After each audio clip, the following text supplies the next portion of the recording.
November. The reason I'm laughing is because I've just went live at 11 o'clock today, all ready to go, all live, all rocking and rolling, and had no sound. So I am really, really hoping that today we are actually now putting some sound out. So if you're jumping in on TikTok, YouTube, or Facebook, just do me a favor and let me know if you can hear me. I know you will let me know if you can't hear me because when I was on here a moment ago, I had dozens of people going, "Can't hear you. You're on mute." Dan B, please tell me, can you hear me? Stewie, can you tell me if you can hear me? Solarvox, can you tell me if you hear me? I'd like to talk a little bit about MPs and the way in which they don't answer questions. I'm hoping you can hear me, because if you can't hear me, then that's it. I'm going to go and throw a strop. Despite being an actual adult, I'm going to have a proper strop if I can't make this sound work. YouTube, Facebook, if you can hear me, please just drop me something on notes, just so that I know that we are finally working okay. Nicola, Chris, David, good afternoon to you all. Good morning still, actually. Sure, good morning to you. Do me a favor, if you can hear me, I know this is a weird little request, please just type in that you can hear me. The reason I'm asking is I went live at 11 and I've just had an absolute mad hair-tearing asking for the advice of the help people, checking on AI, literally everything I can think of. You can hear me, Soapbox! Thank you, Nicola. Thank you, Mr. E. Thank you, Otonka. Oh, yeah, you've just joined. Thank you, thank you, thank you. All right, great. Later than planned, later than promised, I am now going to get into this live that we are doing at the moment, which is all about the ways in which MPs lie to us. And my point is going to be this. Most of us think that we are really fed up with the way that MPs work. There's this thing, isn't there? MPs lie. Do they never answer the question? Do they waffle? All of which I think probably is, yeah, that's exactly what they do. But I thought it'd be quite interesting. Because this is an area that I work in. Thank you to Tonka. Thank you, Pablo. Thank you, Mr. E. Yeah, cheeky one. We're going to talk about MPs. We're going to talk about how MPs fail to answer the question. And what I'm going to do in this live is I'm going to share with you 5 specific techniques they use. Now, you will probably recognize 1 or 2 of these. You might recognize more of these. But I thought it might be quite interesting. This is an area that I've been involved with for a very long time. This is an area that I find interesting, not in terms of avoiding answering questions or being a bit slippery with the truth, which is what MPs tends to do, but rather in terms of how to speak in a way that's compelling, how to get people interested in what you're saying, how to take a group along with you. So that's the kind of thing that I've been doing for a very long time. It's the kind of area that I find very interesting, and it's something that I thought would be quite an interesting live today. So we are thinking about how MPs lie, how they are slippery with the truth, how they don't quite tell us everything that we'd like to know. That's kind of the idea of this session. Now, I can see you're on Facebook, you're on YouTube, you're on TikTok, and you're on Insta. And if this is of interest to you, then let me know. Send me some TikTok love or some YouTube love. I don't know what YouTube love looks like. Insta love, I think that is waves or something. Facebook, I believe you can send stars, and I believe stars cost 1 penny each. It's not that I need the 1 pennies or the 20 pennies if you send me 20 stars, but it's just because it helps the algorithm. So if you like my content, if you like what I do, all I'm going to ask, please, if you're not already following me, but if you like the way this live plays out, make sure you're following me then.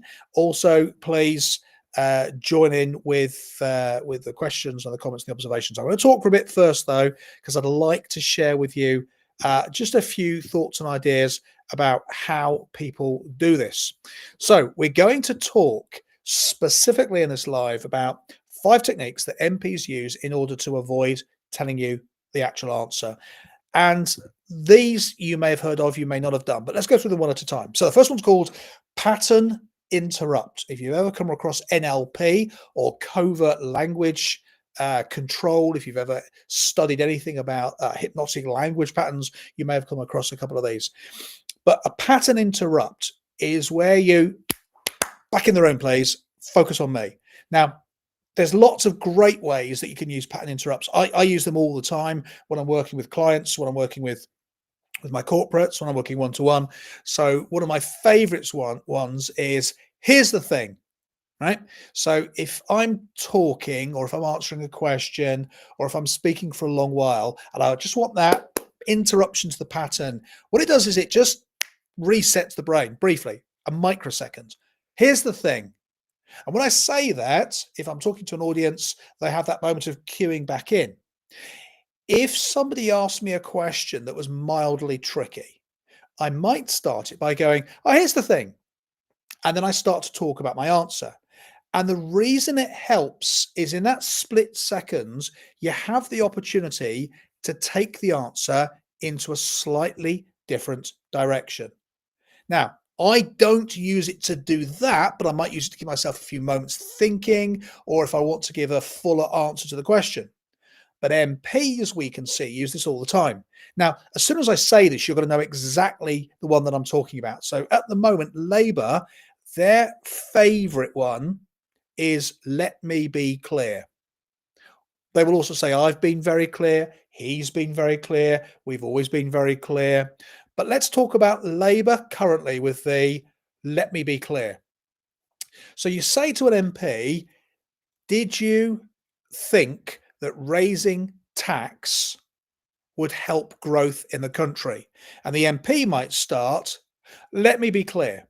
Now, in that split second, you don't get the start of an answer. So your brain can't begin to cognitively figure out whether they're telling you the truth, whether they are giving you a load of old nonsense, or whether they are even starting to answer the question.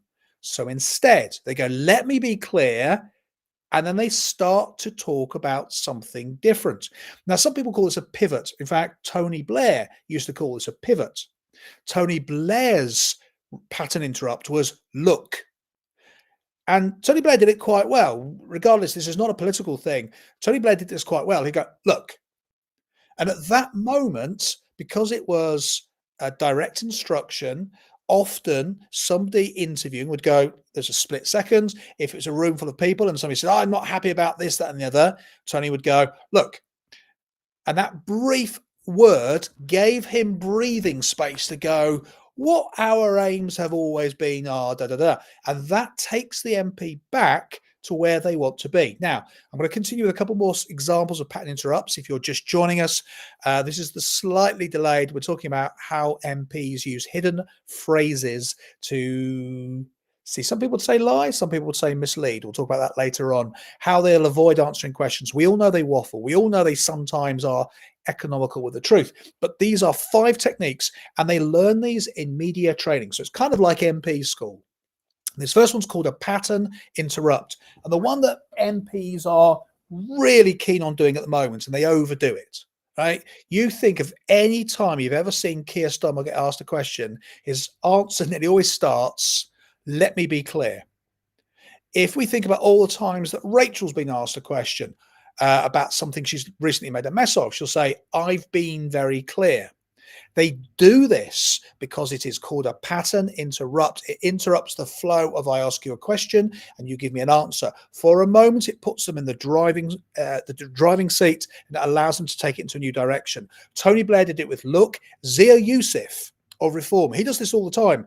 He will do it halfway through his own sentence. So he will say, oh, by the way, that's a great example of a pattern interrupt, because you don't normally say, and by the way, before they get into the rest of the conversation. You don't normally go, oh, by the way. But he does it, I think, pretty well. And it took quite a few of them I noticed before he then started to get into the next part. So that's our first example of how MPs use phrases to not talk about what you want to talk about. Let's look at our second one.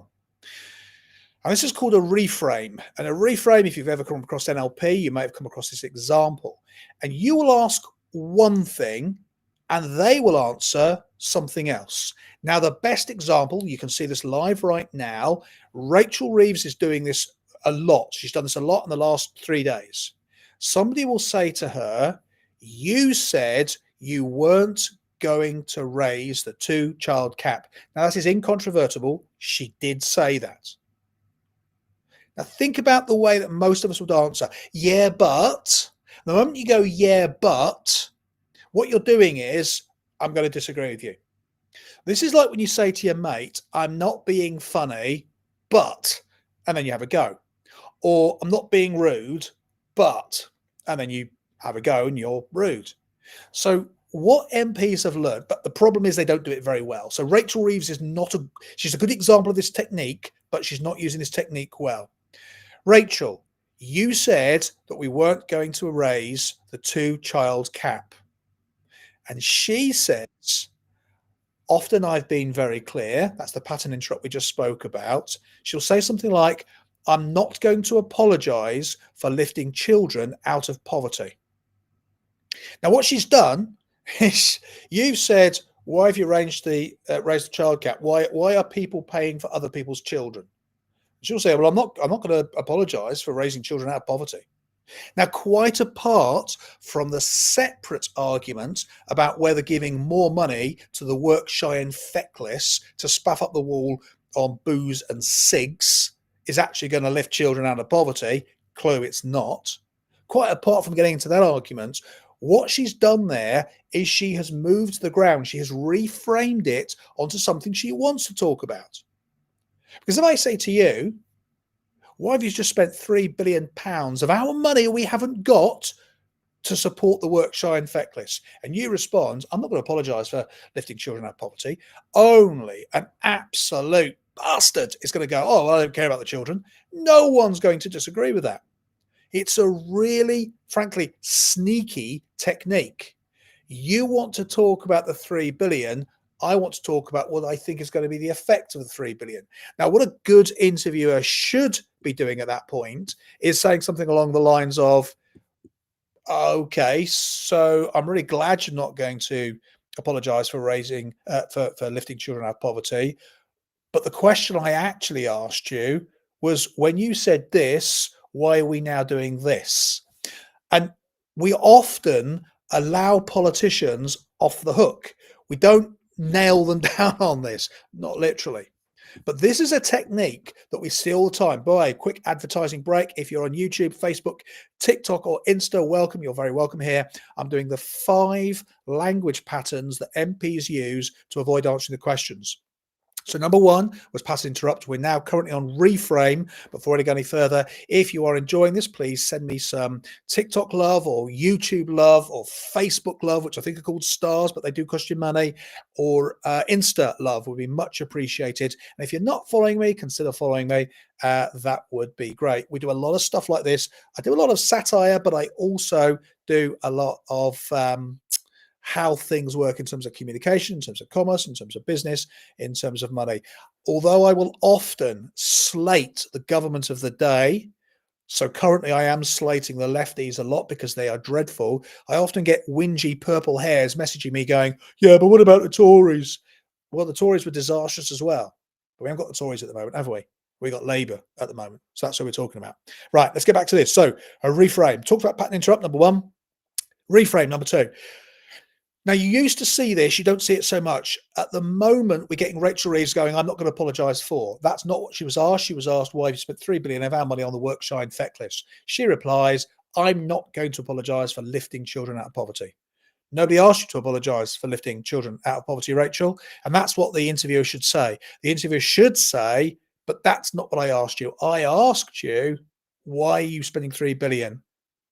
Because how clear are you that it is going to raise children out of poverty? What do you mean lift them out of poverty? How do you know that the money that goes to those people is actually going to go to lifting the children out of poverty? For that matter, how responsible are we if a couple who have no money and no job have a child, and then have a second child, and then a third and a fourth and a fifth? In that situation, why are we responsible? That would be a great question to ask.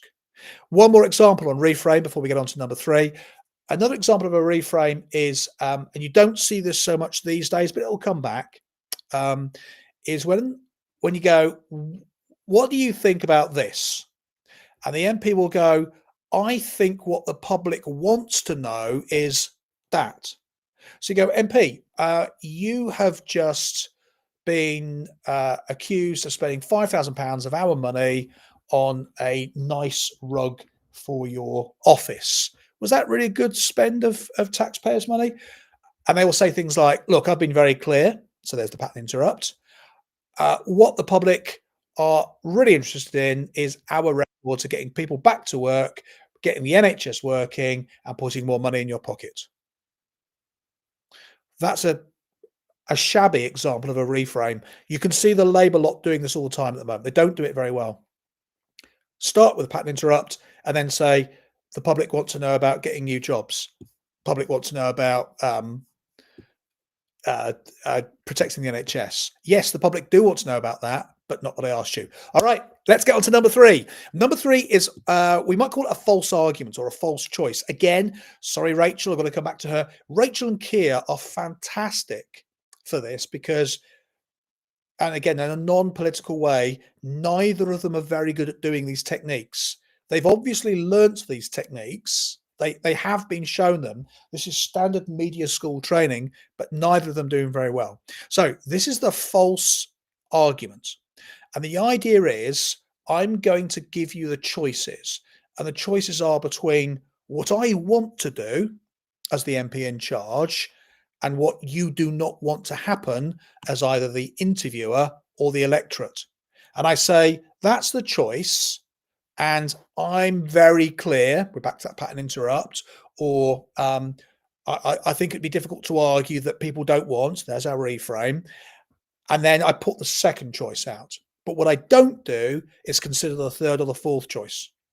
So let's go back to Rachel because she does this all the time. She has been asked persistently about raising taxes. You said you weren't going to raise taxes and now you've raised taxes. Now, what she should do is to go, yeah, I got it wrong, or yeah, I lied, or yeah, that was always our plan because we are work shy, useless socialists, and our whole plan centered around taking your money and giving it to lazy people. That's what she should say if she's being honest. She can't say that. So instead, Rachel, you said you weren't going to raise money on taxes. And she will say there are basically two choices: austerity, right? Or investment. That's how she answers it.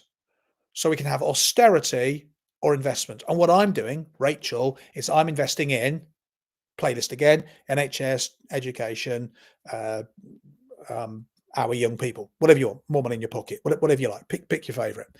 So I'm choosing between austerity and investment. And most people will go, well, investment is better. She will tell us, if you say, why are you raising taxes? She'll say, if we don't raise taxes and we know that our services need more money, then the only alternative I've got is to cut services. And I'm not prepared to do that. So it's a plea to authority. She's making out that she can either raise taxes or cut services. What never happens at this point is to say, well, you could stop giving away about half our money on stuff that no one in the country supports. Because if you got control of the borders, if you had a better, more robust plan, if you stop meddling in other countries, if you stop giving stuff away, if you stop wasting money, if you oversaw projects the way the private sector oversaw projects, we'd probably save £100 billion a year. And if we saved £100 billion a year, you wouldn't need to raise £26 billion this year, would you? You see, the point about the false argument, the false choice, is the MP answering, as I say, Rachel does this all the time, gives you the choices. The choices between what she is doing versus what you don't want her to do. And that means she's shutting out the opportunity to talk about the other one. So if you're on YouTube, Facebook, TikTok, if you're on Insta, really appreciate you being here today. Let me pick up, I'll pick up some of your messages in a moment. I'm just trying to, I'll go through some more of these notes and then I will take some more of your comments. So that was number three. We've had the pattern interrupt, we've had the reframe, we've had the false arguments. Let's talk about number four. And this we have all seen MPs do. And again, this Labour government is an absolute goldmine for this. They do all of these techniques badly. So number 4 is what we might call a semantic loophole. It's what we might call selective wording. So everyone knows this example because Labour has done it so badly. We won't raise taxes on working people. Now that has 2, at least, massive loopholes in it. Working people. Well, I'm a working person and my taxes have been raised in the last 2 budgets. Oh, yeah, but you're not our definition of a working person. Well, you didn't tell me what your definition was. Remember last year, the year before, when MPs kept getting asked, what's a working person? How much money do you have to earn to be a working person versus a not working person? What about your sources of income? And Keir gave us that really appalling, oh, that's a sort of person who writes a check, but hasn't got the money and gets his payslip. You'd be like, what the hell's going on in this guy's head? I don't know. Anyway, he hasn't really defined what we mean by a working person. They also said raise taxes. And since the budget last week, they've been telling us taxes haven't been raised. And we all say, right, anybody with even basic understanding of maths says, but the rates have remained the same, which means more people are paying more tax. You've raised taxes. Oh, no. We said we weren't going to raise the tax rates. That's an example of selective wording. It's a semantic loophole. Let's do our last one, number 5, and then I will take your questions, your comments, your observations. And this is what we could call soft language or euphemistic wording. Now, the classic one, and I got to love Labour for this, they are doing all of these so badly, they are great examples if you want to learn how to do these. Now, think about the last time you got a tax demand. You got a letter in a brown envelope with a little window that said tax demand, pay this tax. If you don't pay this tax, this is what will happen to you. This is the penalty. This is the interest. This is the first stage penalty. This is the second stage penalty. It was really clear. This is a demand. Pay this tax. Fuck you, pay it, right? That was how it went. But if you notice Torsten Bell or Connolly, is it? Lucy Connolly? I think it's Lucy Connolly. They all blur, don't they? The Labour front bench. Or Rachel, or one of the other nameless ones. There's a whole bunch of them, and they've obviously gone and agreed the phrasing. This is the phrasing they're using. We are asking people to contribute a little more. This, I don't know whether this is a cynical ploy. I don't know whether this is funny. I don't know whether to be furious about this. You're asking people to contribute a little more. That's not what they're doing, is it? They're not asking any of us. Not one of us in this room have been asked to pay a little bit more. We will get demands that will say, this is your new rate. There is no discussion. This is not something where they go, could you contribute a little bit more? And you go, well, it's quite expensive. They go, oh, yeah, fair point. Could you manage this? You go, yeah, all right, I'll do that then. That is being asked to contribute a little bit more. Darren Jones, that's the guy. I don't pay tax because I'm contributing it.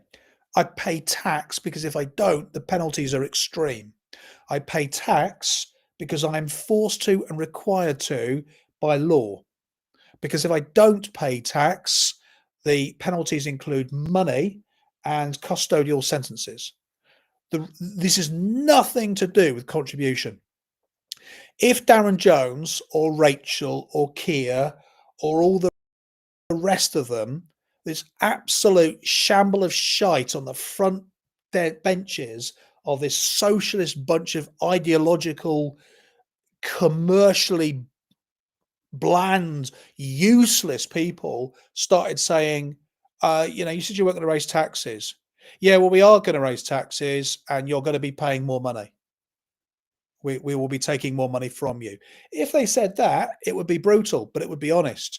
But this drivel, we are going to ask people to contribute a little bit more. So this is the fifth and final example that I'm talking about. How MPs try to lie to you, how they try to mislead you, how they try to avoid. Thanks, Alistair, over on Insta there. This is how they do it. So let me give you a summary of these five, and I'll take your questions, your comments, your observations. We are just coming up to 12 o'clock on Sunday the 30th. We've been talking about the hidden phrases MPs use, and I've given you five of them. Number one, the pattern interrupt. This can happen halfway through a sentence. Zia Yusuf does. Oh, and by the way, takes you into a new direction. Tony Blair used to go, look, and take you into a new direction. MPs at the moment, they all love this one. Let me be clear. I've been clear. We've been very clear. The moment they say that, it sounds clear. It sounds transparent. It sounds open and honest. It's not. It's, I'm going to take you into a new direction. A reframe. I ask you about paying more tax. You say to me, I'm not going to apologize for lifting children out of poverty. Great. I didn't ask you to. That's not what we're talking about. I'm talking about more tax. You want to talk about lifting children out of poverty because everyone's going to agree with that. Number three, the false argument. Why are we paying more tax? Because the choice is between raising taxes or cutting services. Those are the only two choices. No, they're not. There's another choice. You could stop wasting our money, Labour government. So that's a false argument, a false choice. Number four, selective wording, a semantic loophole, we might rephrase to this. This is where we talk about we will only raise taxes on the wealth of the broadest shoulders. There's a great one. That combines number four and number five. The broadest shoulders will be asked to carry a little more of the burden. Well, who the hell are the broadest shoulders? I mean, I know statistically in terms of income and outgoings, I know in terms of if I look at what the average wage is in this country, I know I have broad shoulders, but I was never asked. And also, how broad do you want to go, and where does broad shoulders start? So that is a number four there, and number five, the euphemistic wording, broad shoulders. Right, listen, folks, let me take your questions, your comments, your observations. I'm going to start from the most recent ones. I can see you've been commenting throughout this, so if I've missed your comment, your question, your comment, I do apologise, but I'll do my best to pick up. So, Julie over on Insta, Rishi should have been given the chance, but he came to the table too late. Kemi is doing well. Kemi is doing okay. She is now, but again, I think her follow-up to Rachel was pretty strong, wasn't it? She did pretty well. Politicians are not a disgrace, says Problem Slayer on YouTube, but I blame the UK system that allows them to conduct themselves in a way to do so. I think our big difficulty here is we often have not very good interviewing as well, if I'm honest. Dan Davidson over on TikTok, the point being missed by having functional public services helps the wider economy. Well, that's true, David, but that's not the point that we're talking about. We're talking about they'd rather talk about something else. 12k per year is the broadest shoulders according to Labour, says Matty Boy. Thank you. Alistair Miles, broad shoulders start when your income starts to exceed your outgoings. Yeah, possibly so. Let's pick up some more of these. They're not all socialists. I wish they were, but they're not, says Vegan Fishcake. Vegan, I call the Labour government socialists or communists for two reasons. Firstly, because as somebody who's always paid my way, who has to pay massive amounts of tax to support lazy arses, who consistently has money taken off me because it's the right thing to do, to lift children out of poverty, to have things taken off me by force and given to other people, that's a pretty communistic way of going. Second, my other reason for calling them socialists and communists is because whinging lefties react very badly to it, which is perfect for the algorithm. So I do it for those two reasons. Tom, people who knew or remember the previous Labour government knew this would happen, same story. That's true. Nothing will change until people are educated on the debt economy. Socialism is a strategy to achieve communism. That's often right, colourless. You think just because a party doesn't adopt austerity, they're socialist, you're thicker than your lenses, says Randy. Randy, listen, you don't know me, I don't know you, so be respectful, be polite. I'm not being rude to you. There's no need for that. You want to be part of this program. I'm delighted to have you on here, but you are not going to speak to anybody like that. There's no need for it. Starmer hates British people, wish he would just pee off out the country, says Steve on YouTube. All politicians are cheeks of the same arsehole, says Russ over in Insta. We don't care about being called communists because we are, says Bleach Bath. Excellent. Let us pick up some more of these messages. Yeah, thank you for that. Besotted Carper, plenty to chat about now. Yeah, there's quite a lot, isn't there? Darren Jones appeared on Question Time, said 95% of illegal boat people are women. I saw that, Ian. This type of gaslighting goes on in leasehold and leasehold abuse. Exactly saying comments, says Mickey. Not quite sure where I recognise that. Sorry.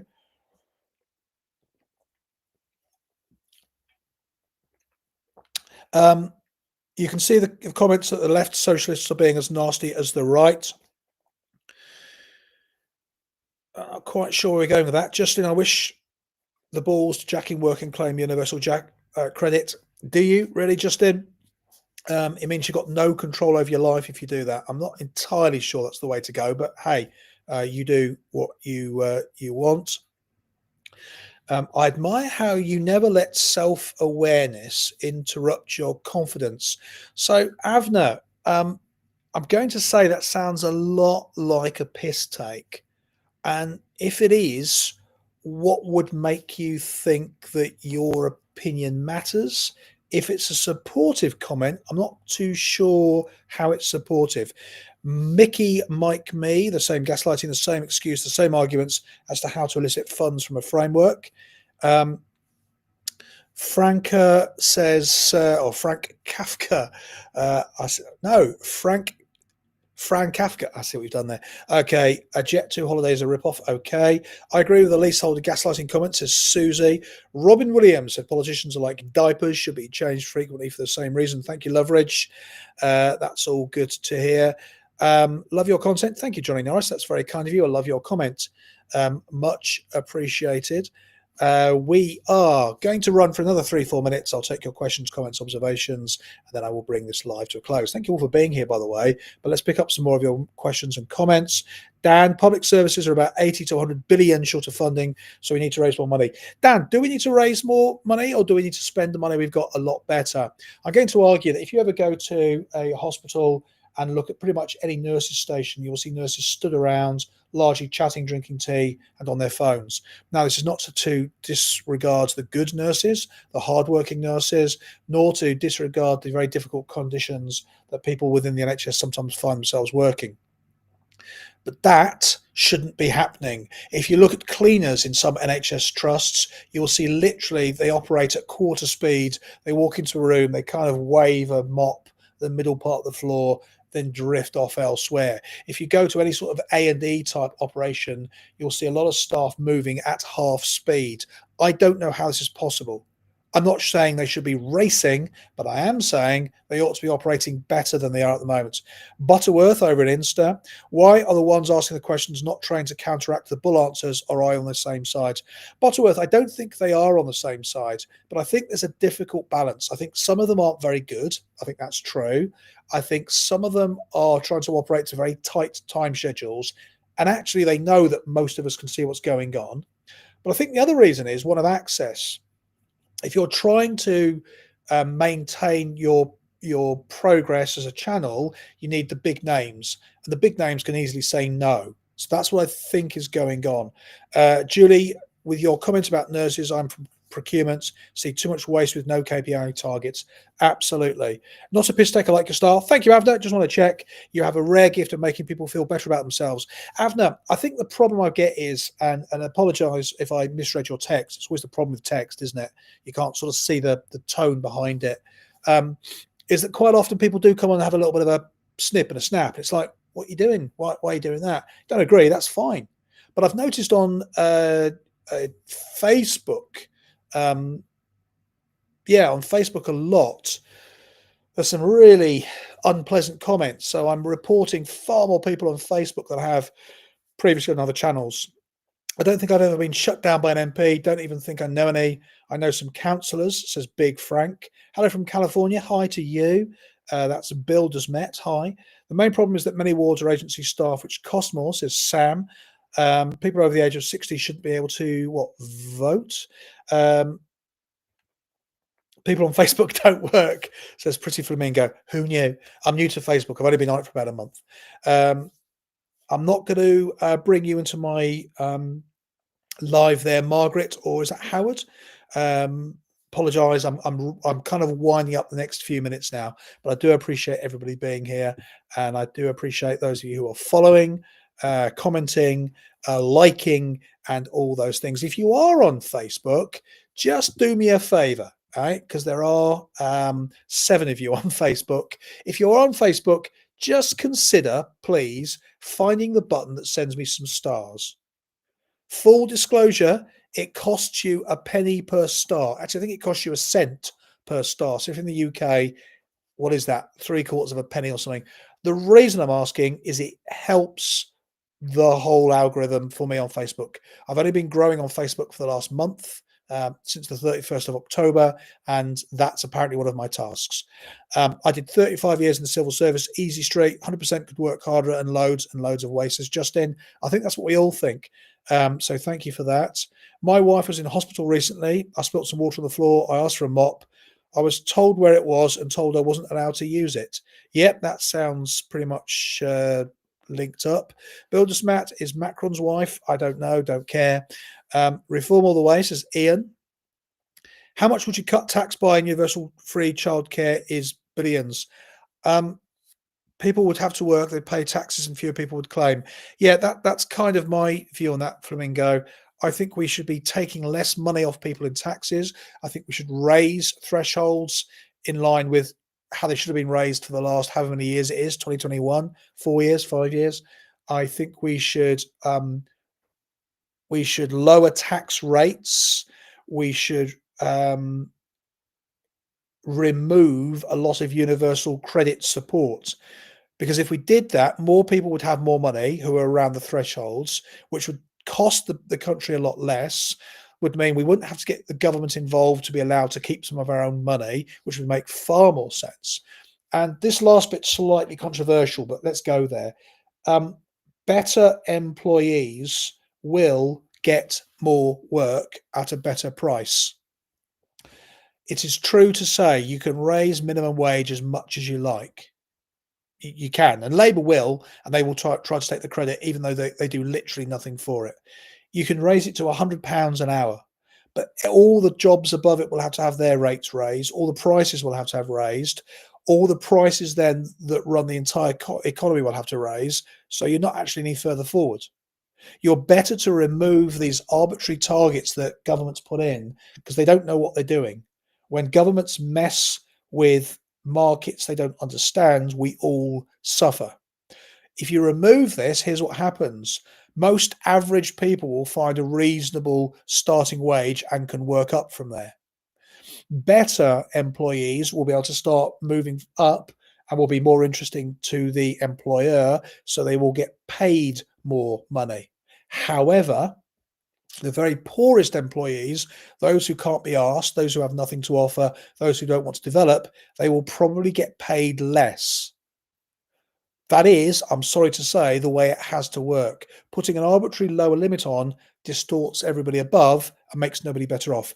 Love your 5 diversions, says Julie. Can you text these so can use them when debating in my community? Julie, I can't, but what you can do is revisit this live, which I will put back on Insta, and you will be able to find on YouTube, Facebook, and TikTok. There's talk around Angela Rayner getting back to the top job. How come someone's allowed to do this after a tax avoidance scandal? Well, it happens all the time, Calps 999 on Insta. It happens all the time. Um, she'll come back because she's popular in the Labour Party. She'll come back because she's popular in the unions. The unions are the Labour Party, so they will bring her back for those reasons. What do I think about the ISA changes? You'll be taxed for holding cash in a stock ISA. You know exactly what I think. They should just leave things alone. They should stop messing. ISA has been one of the few successes in this country. It's a thing that people save in. It's really worked well, and instead of just leaving it alone, or preferably raising the limits, they've kept the limits the same, and now they've reduced the limits, and now they're tweaking all the rules. It's a mess. Flamingo, what was that? No such thing. Child free would love to pay less tax. I'm not subsidising breeders. It's a fair point, Avner. Um, I'm on 70k income, own my house. All I do is pay for lazy people. You see, this is the problem. This is the same. We have a difficulty here because there is no requirement. There's no somebody wrote in one of my comments. It's the responsible thing to do if you have more to pay more for other people. How is that true? Since when is that a requirement? Because if you have one tax rate for everyone, you're going to pay more anyway. How much is enough? 98.5% of people in this country start again. Earn, that's the word I'm struggling for. Earn 98%, 98.5% of people in this country earn between nothing and £150,000. At £150,000, even if that's double or 5 times what you earn, that's not mega wealthy. That's not Starbucks wealthy. That's not routing your money off to the Cayman Islands. That's normal, everyday wealthy that whether or not you earn it, you know people who do. They're paying so much more tax than somebody on 30 grand. Not just the amount you should pay proportionately, but considerably more. They get none of the benefits you go at the lower end. So why is it anybody's expectation to be required to pay for someone else? Droop snoot. So you're assuming that we live in a meritocracy. If you're paid less, then it's purely because you're lazy or not as valuable. So Droop snoot, I'll tell you what I'm saying. If you are paid less, there are multiple reasons for that. It could be because you're lazy. Yes, you're right. It could be because you're not commercially valuable. Yes, that's right. That's exactly correct. You're right about that. That is what I'm saying. You might not want to put the extra effort in to improve and rate up and move alongside what some of your colleagues are doing. And if that's the case, you should not get paid as much as your colleagues. If Droop Snoot, you work for me and you're kind of okay to do what you do, but somebody else joins after you, really puts some effort in, really goes for it and improves their skill set, I want to pay them more money. Yes, that's what I'm saying. The year before the introduction of the minimum wage, I lived in Norfolk. A certain well-known factory paid their line staff £14 an hour, I'm assuming that is. Stop taxing production. Whoops. So I'm trying to pick up with all the messages here. There we go. Encouraging people to put money into UK stocks as user. Why is it our fault that people chose not to get the qualifications to do well in life? Correct, Flamingo. And here's the thing I was reading about the other day.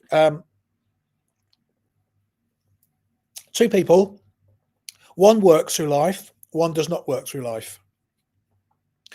At retirement age, they get virtually the same money. It's about £12, £13 difference. Because one gets, as it is at the moment, the national state pension, the other gets pension credits. Assuming they've got no savings and no other income, which is likely because they've never worked, because they're bone idle, they get about £14, £12 difference than what somebody who's been working their full life. But here's the insane bit. Let's say they're both 67. One of them's on a full pension after a life of working.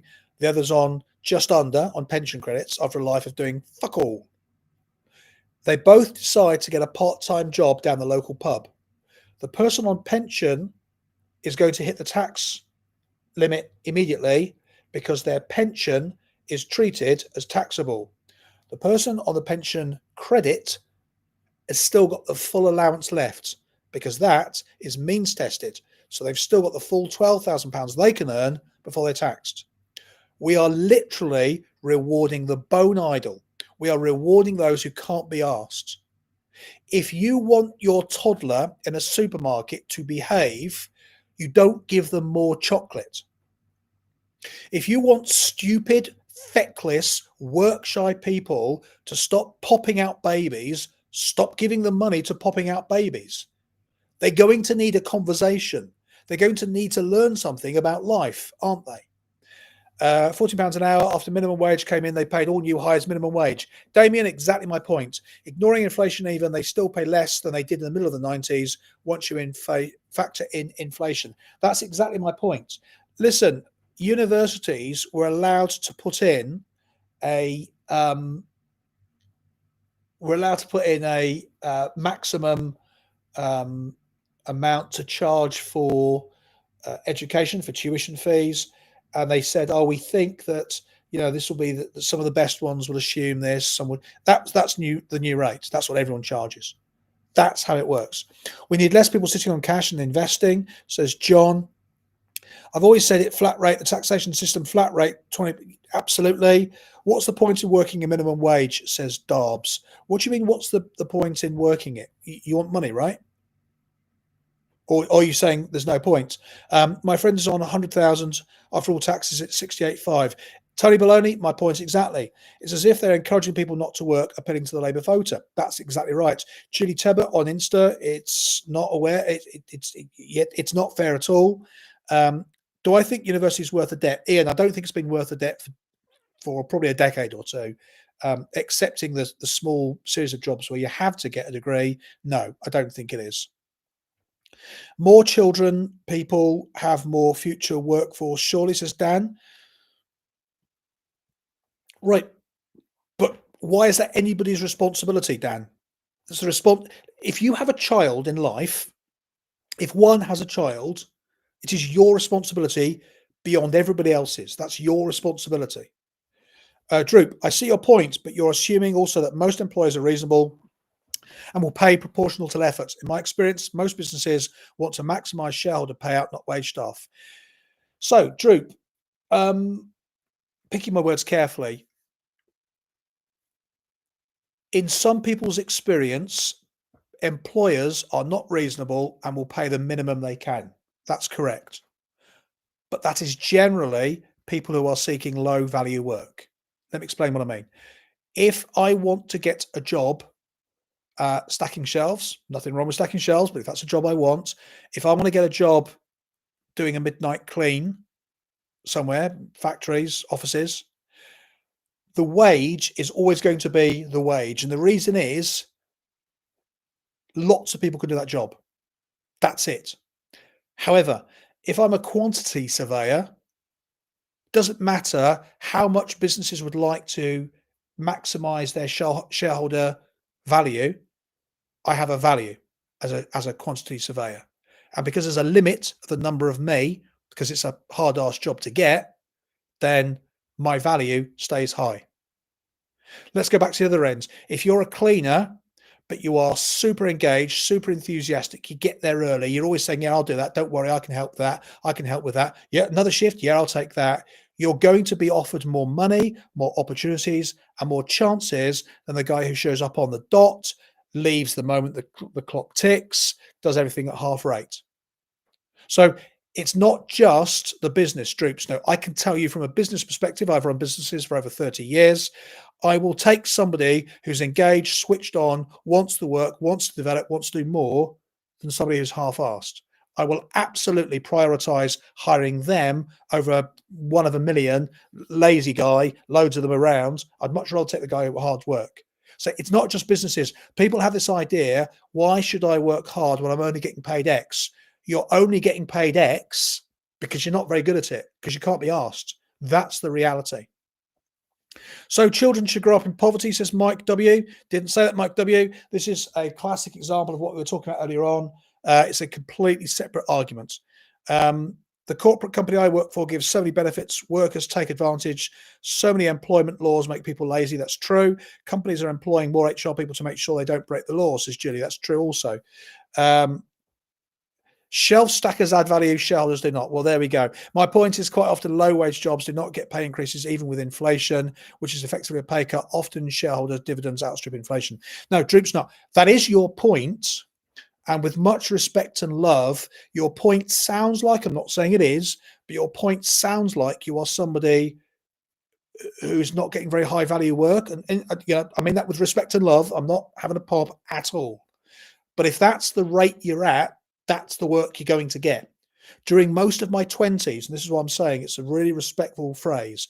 During most of my 20s, I earned very little money. This was pre-minimum wage. I got $3.50 an hour because all the jobs I went for paid $3.50 an hour.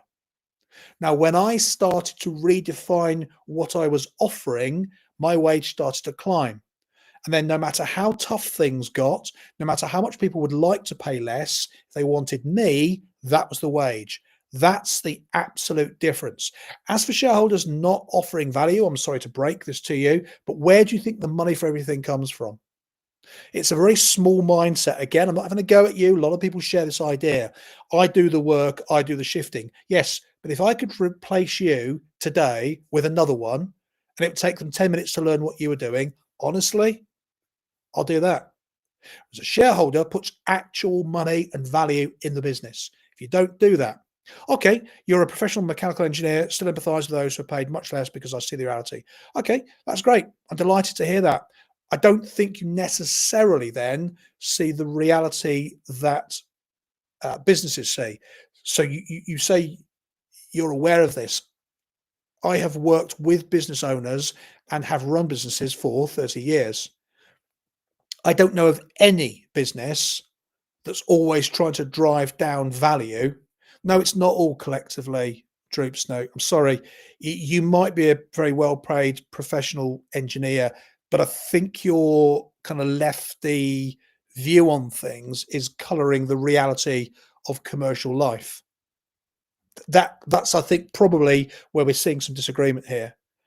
Um, Companies need to beat benefits payments. Darbs, benefits payments need to reduce dramatically. Tax thresholds need to raise, tax rates need to low. That way, more people keep more of their own money rather than being supported by benefits. If they did that, you will find some people will drop wages, but you will also see some people whose wages will increase. What we've got at the moment is an artificial base for all of this. That's the problem. It's always shouldn't have kids if you can't afford them. Absolutely, Luke. Don't purposely bring children into poverty. It's true, Primo. It was boomers who had loads of children they couldn't afford. I mean, is that true, Dan? And also, I'm not entirely sure there was an enormous amount of benefits compared to how there is now. Um, but you are having a pop. Life is not all about shareholders. Okay, Mike, I'm going to try and be very kind about this. This original live was about the way that people misargue, the way they put phrases forward that don't really make sense. You are having a pop, you say. Life is not all about shareholders. I didn't say it was. I didn't say it was. Look at how they've treated the water companies, creaming it off for the expense of the bill payers. So, Mike, that's a great example of a business that should never have been privatized. I would agree with you there. I think you're right. But if you think about that process, the fault wasn't necessarily with the shareholders. The fault was with the business structure. Businesses are created to make value, right? That's the point of them. And so applying that to something like water is ridiculous. It was always a terrible choice. Uh, what's worse, Mike, and I think you'll probably agree with this, is that we are stuck because we have not only a thing that none of us can do without, but it is supported by the taxpayers and the customers. So taxpayers pay for it and customers pay for it. My lefty view, trust me, I see every step in production. It's absolutely a collective effort. It's a team effort to deliver the end result. Yeah, Drew, I agree with you. There's nothing you're saying that's unreasonable. The bit that I think your experience sounds like it differs from mine is that every business person I've ever worked with would rather pay more to secure better employees at all levels. So I've done most jobs. In my 20s, I did a succession of awful jobs. So I'm never derogatory about any level of job, right? I'll remind you, in my 20s, I was taking home 120 to 150 per week. So I'm never derogatory for any job. But linked with that, it has to be said, some jobs are going to attract more value because of what they are, and some employees are going to be more interesting to the business than other employees. It's like landlords and tenants. The constant refrain, and it's very similar to yours then. This is why I said it sounds like a bit of a lefty view. Landlords will chuck tenants out all day just to increase their rent. But if you actually go and talk to landlords, if you go into Facebook landlord groups, you will see 8 out of 10. If somebody says, I've got a tenant, been there for 5 years. My agent says I should put up the rent. What should I do? 80%, maybe 90% will go, do not touch the rent, leave it where it is. If you've got a good tenant, leave them. It's the same as employees. If you've got a good employee at whatever level and you need to keep them, you're going to be far more motivated to keep them and pay them more money rather than sack them and bring in a new one who might be a bit rubbish. Now, I think, was it Mike's point about water? Great example. That was a badly set up business. I'd agree with that. Why does an old person's right to live in a big house trump a young person's right to have kids? Okay, so this is a little bit like one of the legal points that we spoke about earlier, not legal points, discussion points we spoke about earlier on, Luke. The two aren't related. An old person's right to live in a big house trump a young person's right to have kids. The two aren't related. An older person can have a right to live in a big house, just as a younger person can have a right to have kids. The older person gets to live in the house because they've paid for it. The younger person needs to pay for their kids. So if you want to go down that route, you can do that, Luke. But no one has suggested that an older person's right to live in a big house trumps a younger person's right to have kids. And by the way, one day, if you're lucky, Luke, you will become an older person. And you might then think, if you have paid for and maintained a property for your working life, you'd like to stay there. You might say it differently. Respectfully, why do you try to use lefty in a derogatory sense? Says Droop Snoot. Ah, there we go. I genuinely think you would benefit from reading some of Marx's works. So I did call that right then, Droop Snoot. You mean that in good faith. Thank you. Here's why. You have the right of politics and you have the left of politics. You can believe whatever you want to believe. One can believe whatever one wants to believe. A lot of political parties, the main political parties, have argued for the centre because it's more likely to pull in more people. You can believe what you want to believe. The left of politics in the last 2 years have gone on and on and on and on and on to the point where you want to scream at a TV about the far right agitators. What they actually mean is people who disagree with them. That's all they mean. I think there's much to recommend on a Labour point of view, a true Labour point of view. I think there's much to recommend on a Conservative point of view, a true Conservative point of view. I think where we get into difficulty is if it's when we think about what I describe as lefties.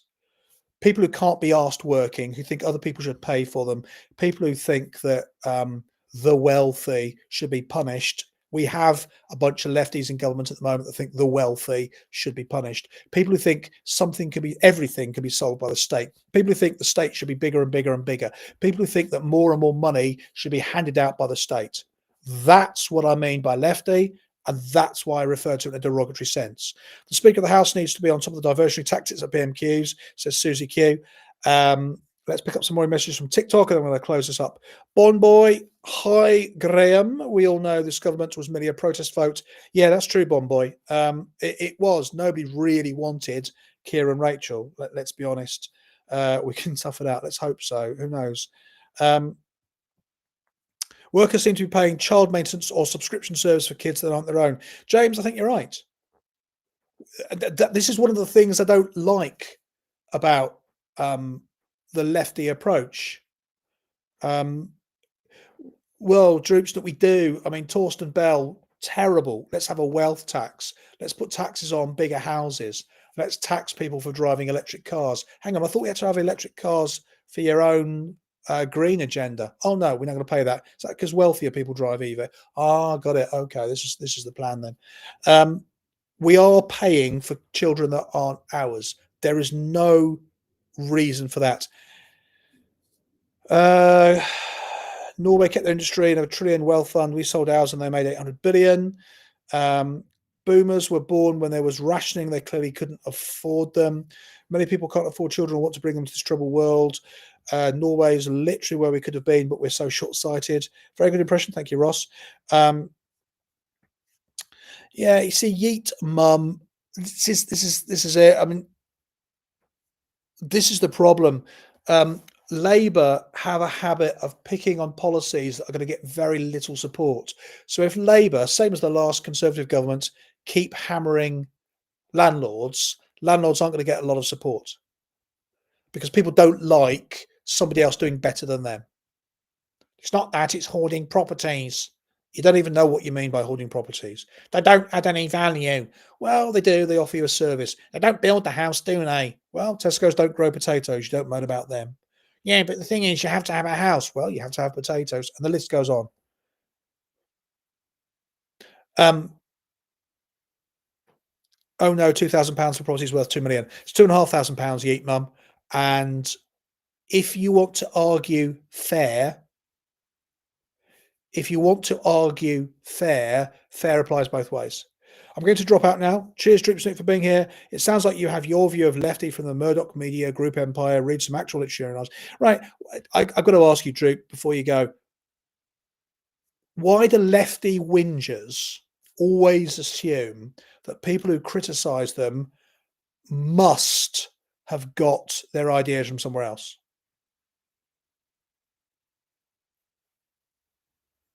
I'm just curious why that is. Why is it that lefty whinging commies always assume that the far right are agitating to tear them down? They're not. It's just disagreement. It's like Rachel saying anybody who disagreed with her was a misogynist. No, they just disagreed with her. They don't think she was very good. This identity politics thing is dangerous. People don't like people who exploit people. Yeet mum. Yeah, you see the your ideas uphold the billionaire class interests.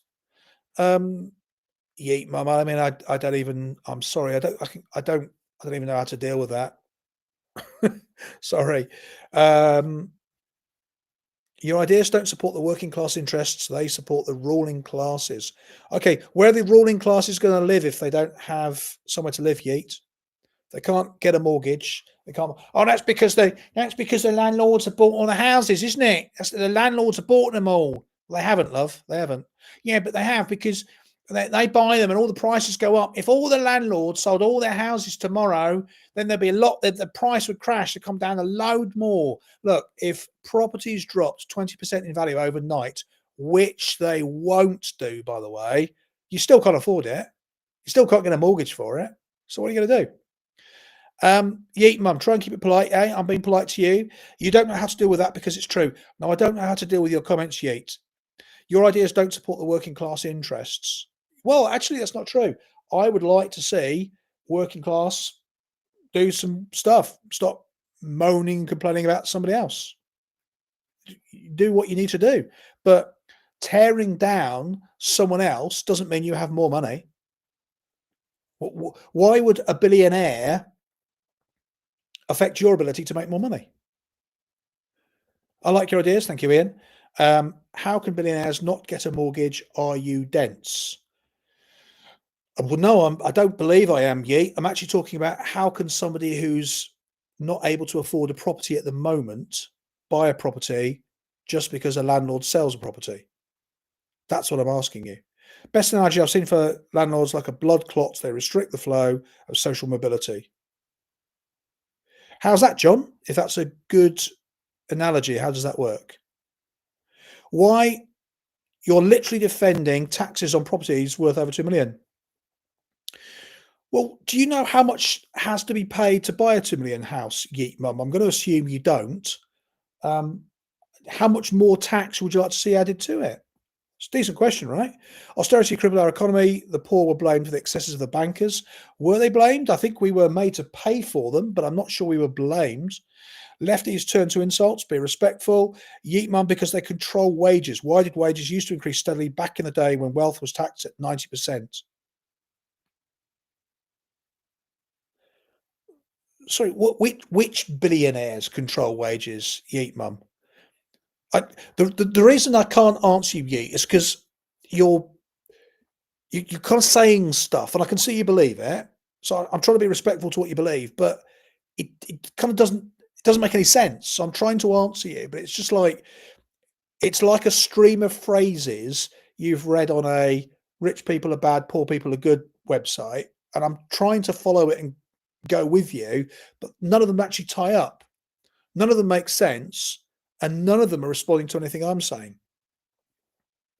Graham, your thoughts on the fact that the biggest landlords are billionaires?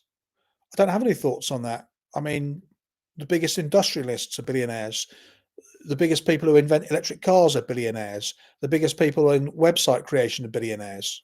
What's your point? They hold up stock of housing, turning normal houses into HMOs, extracting money. Well, John, what do you mean they extract money? You get paid for doing a service. John, if you ever pull your finger out and make something yourself and start a business, right, you will want to be paid for it.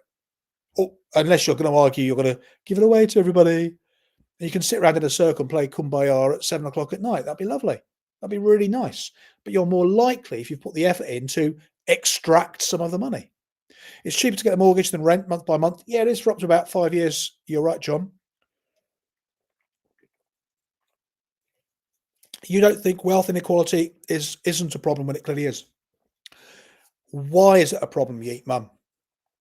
Why is it a problem? What's the problem with somebody else having more money than you?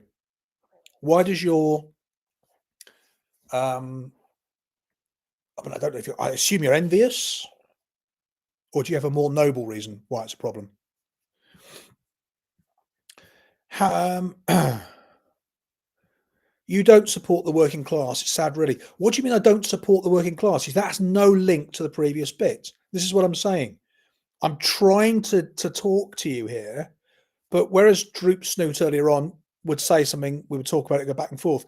You're just saying stuff. You go blah blah blah blah, I'm trying to answer you, but each bit doesn't make sense. You don't support the working class. Why is it my job to support the working class? And how do you know I don't support the working class? How do you know what my tax bill was last year? How do you know those things? I'm going to guess, Yeet Mum, I might pay more tax than you. So by your own argument, you don't support the working class and I do. Answer me that one. And let's not argue here. I'm happy to have the conversation. Let's keep it respectful, but I'm trying to follow the points you're making. If everybody could be rich with all really be poor, you've got to have rich and poor. Says somebody there, Alex. If I had a business, I'd simply pay my workers fairly and have them vested in the business. Any excess, I'd reinvest into the business. Well, John, I mean that's what you're saying now, but I think you're just guessing because you've never actually run a business. And how do you know most businesses don't do that? Because if the only information you get is from a Facebook why business owners are bad, you're going to be limited into your actual output, aren't you? It's a problem with people like Tony Blair, though. Socialist billionaires are the worst. They are. The thing about the rich should pay more is rubbish. There should be a 20% flat rate, says Gibson. All the middle-class liberal whingers thinking they have the answer. Brilliant. You support the working class by boot-licking billionaires. Yeah, nice one. Okay, Yeet Mum, listen, I'm going to have to stop talking with you because you're just saying kind of vaguely low-level insulting stuff. And I'm still trying to answer you. How am I how am I bootlicking billionaires? You see, the reason I'm laughing is that none of these arguments they're not coherent, they're not cogent, they don't join up. You're saying just random things vaguely that you found on the back of a leaflet that you saw at a socialist march one time. None of it actually ties up or answers itself. You want to bootlick it? What does that even mean? Societies with this level of wealth inequality aren't sustainable. Okay, why? Why, Yeet Mum? Why is wealth inequality a problem? Why is it a problem, Yeet Mum, if you earn X and somebody down the road earns Y? Why would that be a problem for you? Why does your envy of somebody else's harder work and greater income cause a problem for you? Because if you want to make more money, you can, right? If you wanted to make more money, Yeet, you would just go and make more money. You would get another job or a second job or a better job or a job at all. I don't know where you are in terms of what you do these days. But my point is, if you want more money, we live in a world that, broadly speaking, you can go out and make more money. So why wouldn't you? Why would you turn your blame and anger to somebody down the road who's got more money than you? That's the bit that I don't understand. That's the bit that's throwing me. Um,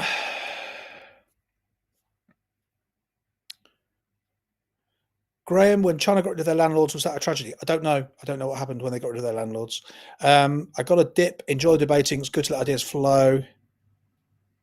You can't. That's not society works. You can't just make more money. It's about the position you find yourself in.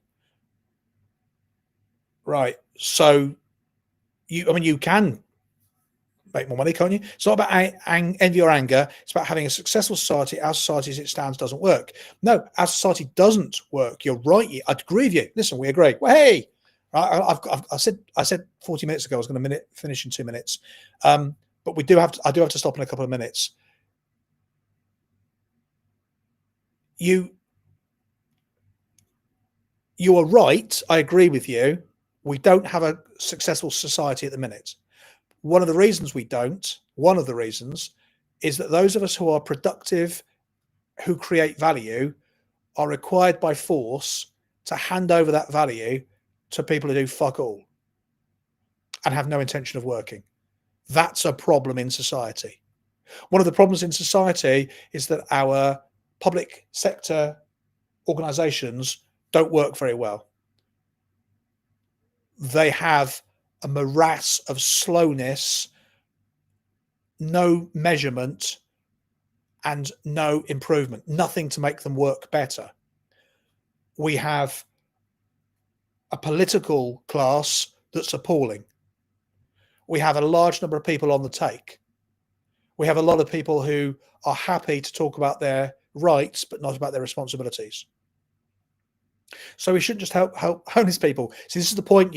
What you're doing is you're rolling out the talking points, and your view is because you say, yeah, but what about homeless people? That's got nothing to do with what I was just saying. All right, folks, listen.